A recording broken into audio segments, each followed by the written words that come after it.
ladies and gents. There have been requests to update my review of the pre-facelifted Triumph Tiger 900 GT Pro, and I listened, so here you have it. And you know what? This is quite a special bike. It has been, and it still is, perhaps even more.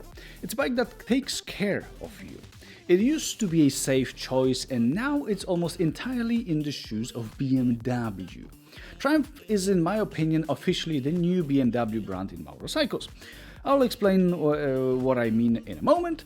For now, let me tell you that yes, this is an honest review, as I'm not associated with any brand. I do not do paid reviews, nor do I get motorcycles for weeks for personal use. I rent them out just like others can, and do my best to review them without bias. So far, I've tried all mid-size and large adventure motorcycles, so I've got a full perspective of this segment, and now I realize how much it matters.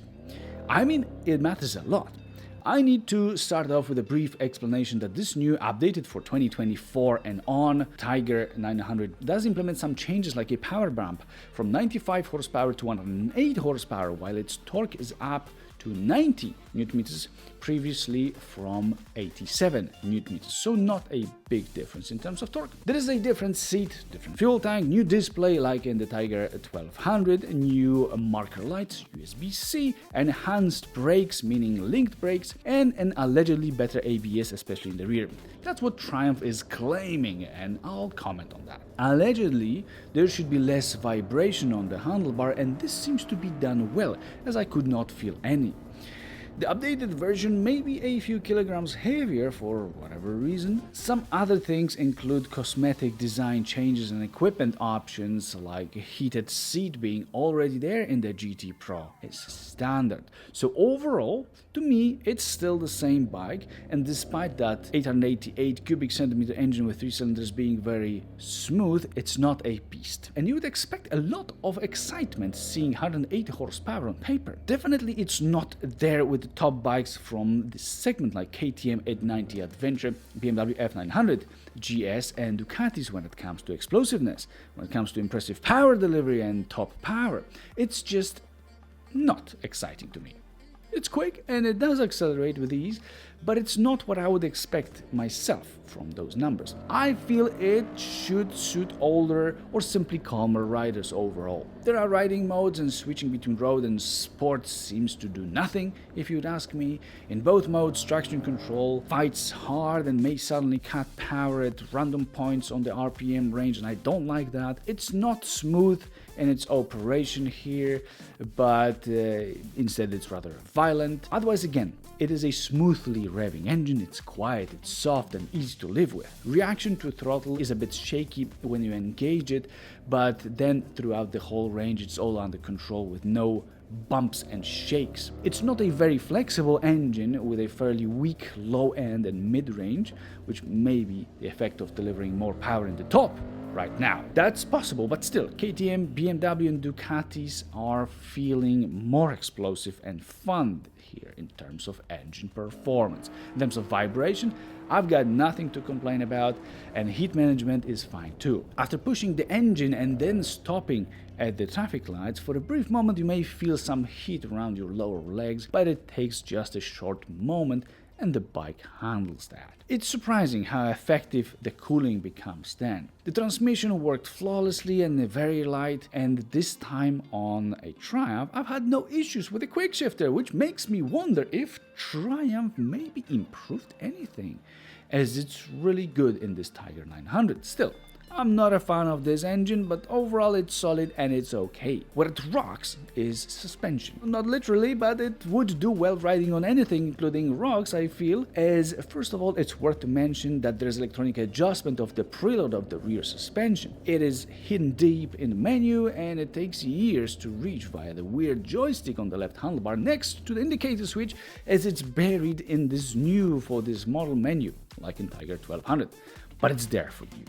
I'm liking that. I'm liking that it's there. I don't like that it's hidden. So deeply. Somewhere in the middle, so in the default settings, it's already super comfortable and composed. Single bumps disappear, a bunch of bumps get their asses kicked by this suspension, and only if the whole road is covered by bumps and differences in elevation you will notice some jumping. But that's fine. It's still a motorcycle, not a limousine, but in comparison with other motorcycles, it's got impressively comfortable and composed suspension. Front suspension is manually adjustable and it's easy to do so with no tools. The only two flaws are the diving front suspension that goes really deep when you use the front brake, kicking the whole bike off balance, and a similar story when you're in a corner leaning and then using the front brake. Then the bike will straighten up for a moment, much more than you would want it, but thankfully it's fairly easy to counter. I like it comfy, and if you do like it comfy too, then this is definitely a bike for you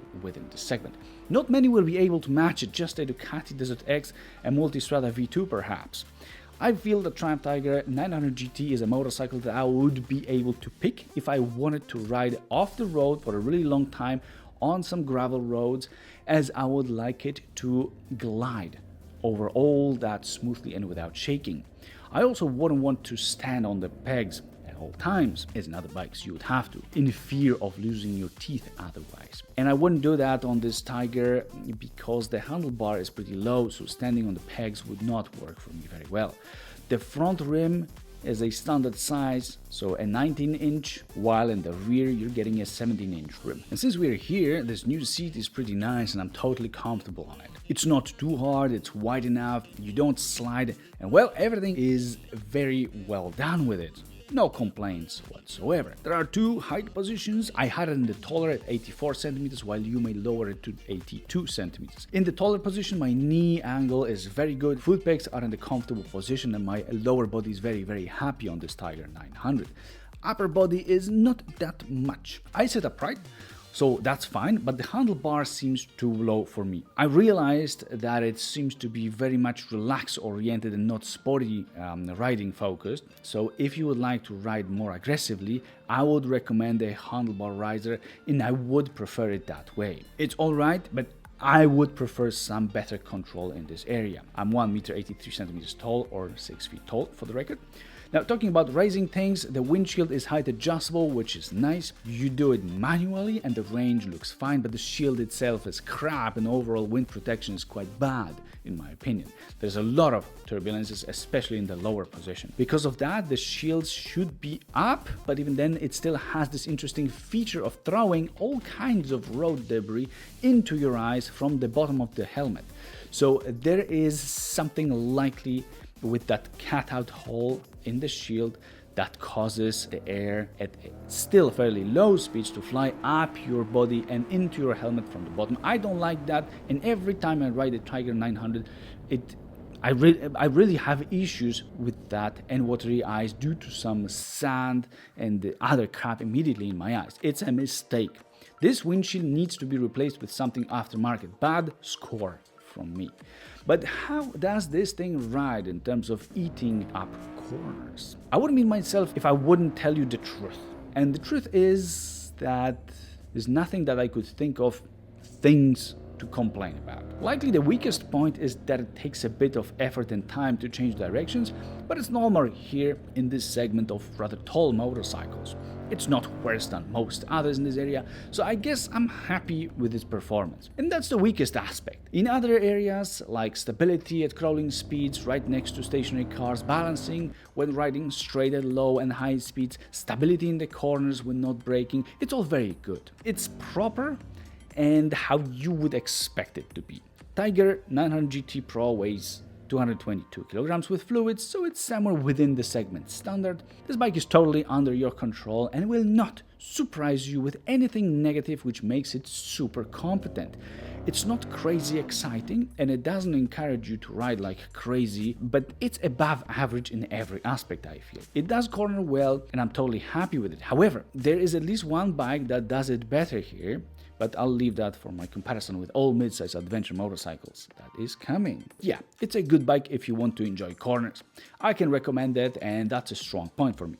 Being here, I may also recommend you electrically adjustable office chairs like my 7G11 from Power Seats at powerseats.eu.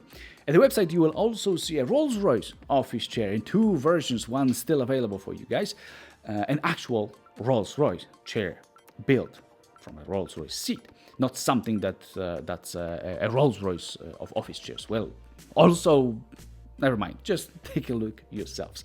As for the Tiger 900 and its brakes, well, there is cornering ABS and some improvements in it, but I believe that sometimes in order to see the difference, you would have to find yourself in an extreme situation. I'm not sure what's improved here, but the front brake is strong. It's fairly easy to dose when it's already applied, but in the beginning of pulling the brake lever, it's got a no reaction area. And then suddenly it grabs even further, enhancing that front suspension dive, which is a disadvantage. Braking power is there, but yeah, it could be better in the front. The rear brake is so annoying, and it seems to be overwhelmed by its ABS that's panicking so often that makes you panic as well. It kicks the lever up almost every single time you try to use it, pretty much telling you, we are in trouble, we won't make it, let's pray. Yes.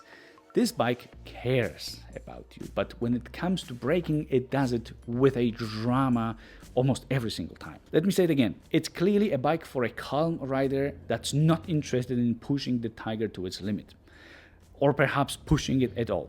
No. One more no from me is the clutch lever, which is super short and shorter than the front brake lever, and I could not fit all my fingers on it, and that ball at the end of the lever is where my little finger should otherwise be. This makes operating clutch more difficult and significantly less precise, and aside from the windscreen, the handlebar rises, this would be the third thing that I would have to swap for something aftermarket to be able to feel totally comfortable on the bike. But that's it. Everything else should stay as is. This new display is an upgrade, but the animations are lagging, just like they have been from the beginning of their time in Tiger 1200. It takes time for the menus to load, and the graphics aren't of the highest quality, but it's still better than the Predator's face of the facelifted model of this Tiger 900. There are a few themes to choose from. Aside from this, there are heated grips, the seats heated on the GT Pro, riding modes including one you may customize for your preferences, cornering ABS, traction control, side lights that seem to be LED. The front light is LED too, but it's not cornering. It's also using just half of it in low beam, half of itself, just one part, and then switching to high beam, the other half switches on and shines more than the first, more strongly. I don't like that idea, it looks stupid, I think. You also cannot flash your lights due to that stupid light switch that looks like a traditional flash and high beam one, but you may only pull it, and then it switches on and off the bike's high beam and low beam. That is not cool. But the GT Pro bike comes with cruise control and tire pressure monitoring, a system which I approve a lot. No keyless ignition and fuel cap, which I always wish for, but whatever, it would really make life easier. It's not here. Fuel tank holds 20 liters of fuel, so at least you won't have to play with refueling as often, as it's a lot of capacity for this segment. If not for fuel, you'll have to stop to spray the chain, as this bike doesn't come with a drive shaft like its more powerful brother, so Tiger 1200. I wish it would be coming with it, as it would be a much more interesting proposition in this segment and would have something fairly unique here that would match its calm style. But what it does have is backlit switches on the handlebar. Cool, that's on the GT Pro version. The way the bike looks is maybe not that calm and daddy-like, but it's also not exciting. It's there, but you can't really see it. It's got an angry duck face, but it's not something to keep your eyes locked on. At least that's my perspective. Let me know what you guys think about this design. I would expect Triumph to do something more to it with a refresh that was taking place anyway, but the changes are not even noticeable just like that to me. I'm not the biggest fan of this design, but it's not bad either. So this new BMW Tiger GT 900 Pro Triumph Tiger 900 GT Pro, well, it could totally be included in the old BMW motorcycles brand lineup, in my opinion. I promised I would explain that, and what I see here is a bike that does everything fine, or at least not very badly, if we remember about wind protection, lagging display, no rear brake, and diving front end when braking with the front brake. But these are not terrible things, which some of them you can fix yourself, like a new windshield. BMWs were kind of a benchmark in many categories, also being a little boring. They would always deliver, never fail in any particular aspect, and their engineering would be top notch. Now it's changing depending on a model, and some get more racing oriented, some get weird and become worse than their predecessors, in my opinion at least, and cause people to keep loving them or to start hating on them more, at least. I don't see anyone hating on the updated Tiger 900 for any reason, like it used to be with BMWs. It is a calm, if not to say boring, motorcycle that would do everything well, just like old BMWs used to. I feel it's more BMW than BMW now, and it may be a good thing, since it makes it a solid and safe choice for anyone. It won't excite the crap out of you, but you will be satisfied, likely. Tell me what you guys think about it. Still, I feel it's the exactly same good old Tiger 900, and I'll be waiting for a truly new model. This one here has more power only in the top end, so in everyday riding I can't feel it. It doesn't change anything unless you have it in the around the red line all the time. Maybe then you could feel those 13 horsepower more. Now see you in the videos comparing this Tiger head to head to other bikes in the segment.